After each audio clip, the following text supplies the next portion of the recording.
শুক্রবার দুপুরে ২৬তম জাতীয় মৎস্য চাষী দিবস উপলক্ষে মহকুমা ভিত্তিক মৎস্য চাষীদেরকে নিয়ে এক দিবসীয় কর্মশালা অনুষ্ঠিত হয় মহকুমা মৎস্য তত্ত্বাবধায়কের উদ্যোগে উদয়পুর মৎস্য প্রশিক্ষণ কেন্দ্রে।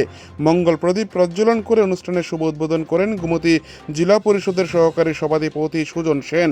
এছাড়া ছিলেন উদয়পুর পৌর পরিষদের চেয়ারম্যান শীতল চন্দ্র মজুমদার, মাতারবাড়ি পঞ্চায়েত সমিতির চেয়ারম্যান শিল্পী দাস ও মৎস্য তত্ত্বাবধায়ক যদুলাল সাহা সহ প্রমুখ। এই দিনের অনুষ্ঠানে বক্তব্য রাখতে গিয়ে জেলা সহকারী সভাধিপতি সুজন সেন বলেন, ত্রিপুরার ৯৫% বেশি মানুষের দৈনন্দিন খাদ্যাভ্যাসে মাছ একটি প্রধান অংশ, যার ফলে এখন মাছের বার্ষিক মাথাপিছু চাহিদা দেশের মধ্যে সর্বোচ্চ ২৮ কেজির বেশি। মৎস্য দপ্তর কৃত্রিম উপায়ে মাছের পোনা উৎপাদনের জন্য ২৮টি হ্যাচারি তৈরি করেছে।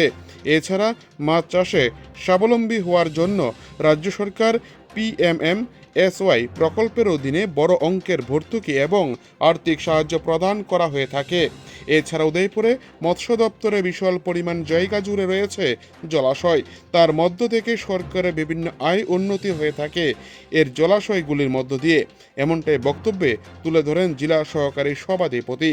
এদিন ২৬তম জাতীয় মৎস্য চাষী দিবস উপলক্ষে গ্রামীণ এলাকায় বিভিন্ন পঞ্চায়েত স্তরে মৎস্য চাষীদের ব্যাপক উৎসাহ উদ্দীপনা দেখা যায় অনুষ্ঠানস্থলে। উদয়পুর থেকে নিজস্ব প্রতিনিধির রিপোর্ট, টিভি 100 বাংলা। করে দিল, কিন্তু বাস্তবিক অর্থে সময় মতো আমি তার পরিচর্যা কাজ কিছুই করলাম না, তাহলে কিন্তু মৎস্য চাষ করে স্বাবলম্বী হওয়া যাবে না। একেবারে ফাল্গুন চৈত্র মাস থেকেই পুকুরের পরিচর্যা করতে হবে।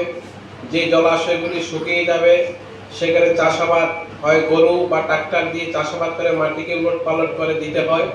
তারপরে বৃষ্টি আসে, নতুন করে ঘাস ওইখানে জন্ম নেবে, বৃষ্টির জল জমবে, ওইগুলি পচে গিয়ে একটি প্ল্যাঙ্কটন তৈরি হবে। তখন গিয়ে যদি আমরা সবাই মাছের চারা পোনা যদি এখানে ফেলে, তাহলে খুব দ্রুত গতিতে ওগুলি বৃদ্ধি পাবে, তাহলে কম সময়ে আমরা ওইগুলি বাজারজাত করতে পারি।